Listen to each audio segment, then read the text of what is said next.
Should it be considered rewarding bad behavior, or is it just looking out for the good of most people? Is what I'm talking about here.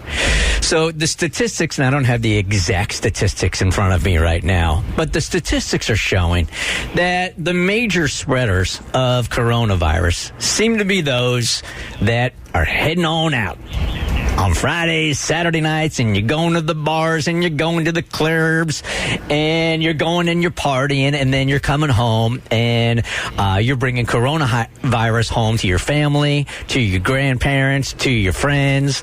A lot of you guys are hanging out with other ones that are 21, 22 years old, so you're spreading it within each other, and then you're spreading it to family members.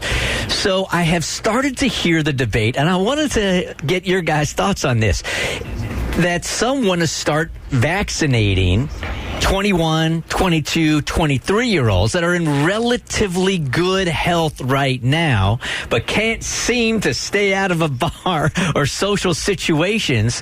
Vaccinate them first, and if we do that, you'll stop the spread faster. So is that rewarding bad behavior, or is that just doing what's good for the whole for pandemic? 1-855-BERT Show. Kristen. What I've read and understood about the vaccine, it will protect them, but it won't necessarily protect others because they can still be a carrier. So the people who need to be vaccinated are the ones who are the most vulnerable, who are our elderly and medically compromised. Because I'd rather my in-laws and my mom get vaccinated so I know they are protected. That way, when I do go visit and introduce them to their grandchild, they're going to be protected. So I get so much conflicting information about vaccines and how this, so what you're saying is, and I haven't heard this before, that if you get the vaccination, you can still have coronavirus but not spread it to others? No, you can still be a spreader, Cassie. Yeah, you can still, there is the potentials. Just because you get the vaccine doesn't mean that you can't spread the virus anymore. And on top of that, the vaccine doesn't fully kick in until 2 weeks after your second shot. So I think it's something like a total, like the second shot is 30 days, I think, after the first shot. So you can get coronavirus during that time. It's the same as the flu shot, like until the immunity kicks in.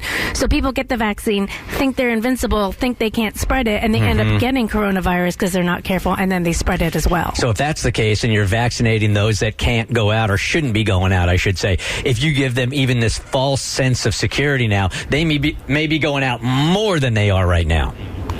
Yeah, exactly, because they think that they're safe, and it does afford you some protection, like Kristen said, but at the same time, you can still spread it. So I'm on Team Kristen with this. I think it's better to vaccinate those who are at high risk. Michaela, good morning. You're part of the Bert Show. What's going on? Hey, I agree with Kristen. The vaccine doesn't make you immune to it. It gives you a blueprint in order to help you fight it off better. So the people that need it are going to have a hard time fighting it off to begin with. So that's your immune suppressant, your older people. 22, 23-year-olds, our immune system is strong. We're kicking it. We're going. We're the last people that need it. Okay, got it. Thank you. Mo? I agree. I 100% agree. I feel like even if it weren't that case, you still shouldn't do it, because I do feel like it's more rewarding bad behavior than it actually is doing what we need. I don't think we should reward the behavior of just going out and being irresponsible regardless. Robin, what you got? Robin? Oh, man, you choked. You choked. What was that? Hey, if you've got a friend named Robin today, go, hey, I heard you on the Bert Show. You totally choked today when they threw it to you, man. Dobby, where you stand on this?